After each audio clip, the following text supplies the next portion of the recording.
इतनी चिंता मत कर बेटा, मैं तेरे साथ हूं। आजकल प्रत्येक इंसान छोटी छोटी बातों को लेकर इतनी चिंता करते रहते हैं। बस ये सोचते रहते हैं कि बस मेरा ये कार्य किस तरह से पूरा होगा, मैं इस कार्य को कैसे पूरा करूंगा, और यही सोचकर हर समय चिंता करते रहते हैं। और इसी चिंता चिंता में हम कई बार भगवान के ऊपर से अपना विश्वास खो बैठते हैं। हमें चिंता नहीं करनी चाहिए क्योंकि भगवान हमेशा हमारे साथ रहते हैं, ईश्वर हमारे साथ है। वे अपनी उपस्थिति किसी न किसी माध्यम के द्वारा कराते रहते हैं। कभी मनुष्य इस बात को समझ जाता है तो कभी नहीं। तो आइए हम सब इस बात को इस वीडियो के माध्यम के द्वारा बताने की कोशिश करते हैं, जिससे आपको यह विश्वास हो जाएगा कि भगवान हमेशा हमारे साथ रहते हैं। एक व्यापारी था। वह अपनी मेहनत और ईमानदारी के कारण एक बहुत ही अच्छा व्यापारी बन गया था। उसका व्यापार बहुत ही अच्छा चल रहा था। वह अपने कार्य की सफलता का श्रेय अपने ईश्वर को देता था। वह मानता था कि ईश्वर सदा उसके साथ रहते हैं, उसके साथ साथ चलते हैं। उसे कभी भी किसी बात से डर नहीं लगता था और कभी भी किसी बात की भी चिंता नहीं करता था। मगर एक समय ऐसा आया कि उसका व्यापार उसके ईर्ष्या करने वाले व्यापारियों ने डुबो दिया। उसके व्यापार को बहुत घाटा हुआ। कुछ दिनों तक वह बहुत ही दुखी रहा और बस रात दिन उस व्यापार की चिंता करने लगा।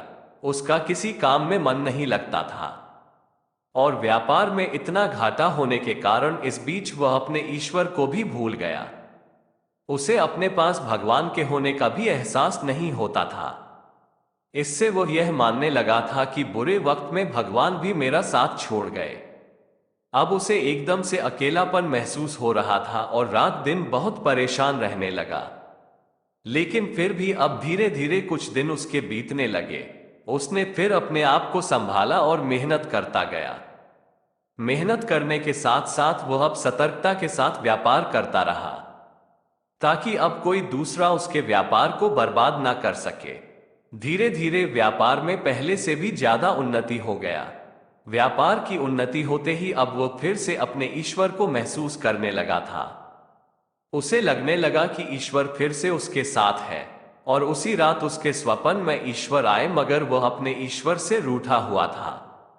वह कह रहा था कि जब मेरा दिन बुरा चल रहा था तब आपने भी मेरा साथ छोड़ दिया, जबकि उस वक्त मुझे आपके साथ की बहुत ज्यादा जरूरत थी।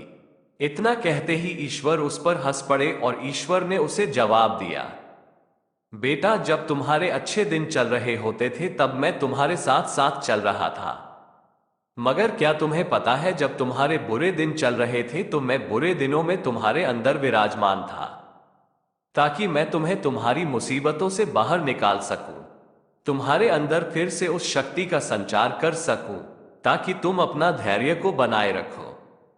अगर समस्याएं आती है तो संघर्ष तुम्हें ही करना है, मैं हमेशा तुम्हारे साथ खड़ा हूं। इतना सुनते ही व्यापारी ने भगवान को प्रणाम किया और भगवान से हाथ जोड़कर माफी मांगी और भगवान से कहा, हे भगवान, मुझे माफ कर दीजिए, मैं गलतफहमी में था, लेकिन मुझे आज विश्वास हो गया है कि भगवान हर स्थिति में हमारे साथ रहते हैं, हमारा साथ कभी नहीं छोड़ते। और यह कहकर उसने भगवान को फिर से प्रणाम किया। ये कहानी हमें बताती है कि ईश्वर हमें कभी भी नहीं छोड़ते हैं, बल्कि मनुष्य अपने दुख के आगे उनके अस्तित्व को महसूस ही नहीं कर पाता है। हमारे ईश्वर हम सभी के साथ ही रहते हैं। दोस्तों, हम भगवान से यही कामना करते हैं कि आप और आपका परिवार हमेशा खुश रहे, और हम आपसे सिर्फ इतना चाहते हैं कि आप प्लीज हमारे इस चैनल को सब्सक्राइब कर दें और बेल आइकन को जरूर दबा दें, जिससे हमारी वीडियो आप तक सबसे पहले पहुंच सके। ऐसी ही वीडियो देखने के लिए आप प्लीज हमारे इस चैनल को सब्सक्राइब करें और बेल आइकन को जरूर दबा दें।